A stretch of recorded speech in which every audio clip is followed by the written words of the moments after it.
দীর্ঘদিন ধরে খালের ওপরে থাকা সাঁকো দিয়ে যাতায়াত এলাকার কৃষিজীবী মানুষ থেকে পথ চলতে সাধারণ মানুষের যাতায়াত নিয়ে সমস্যা রয়েছে। তার উপর দীর্ঘদিন ধরে খালটি সংস্কার না হওয়ার কারণে ব্যাপক সমস্যায় পড়েছেন পূর্ব বর্ধমান জেলার অন্তর্গত রায়না ২ নম্বর ব্লকের বড় বৈনান অঞ্চলের দেনো, কোঙারা, আদমপুর এলাকার কৃষিজীবী মানুষেরা।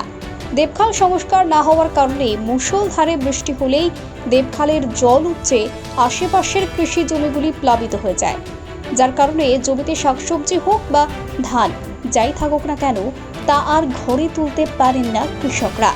ক্ষয়ক্ষতির পরিমাণ নেহাত কম হয় না। ইতিমধ্যেই রায়নার বিধায়ক থেকে শুরু করে এলাকার জনপ্রতিনিধিরা এলাকা পরিদর্শন করে গিয়েছেন। স্থানীয়রা সকলেই দেবখাল সংস্কার করার কথা জানিয়েছিলেন বিধায়ককে, কিন্তু কোথায় কি এখনো পর্যন্ত হয়নি খাল সংস্কার, যার কারণে ক্ষুব্ধ এলাকার মানুষ।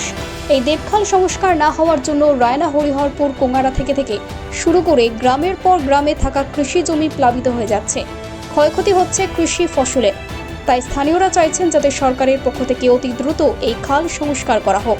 তার পাশাপাশি যে সাঁকোর ওপর দিয়ে সাধারণ মানুষ যাতায়াত করেন সেটি সংস্কার করে যাতে একটি সেতু নির্মাণ করে দেওয়া হয় সরকারি তরফে, তার দাবি জানিয়েছেন স্থানীয়রা।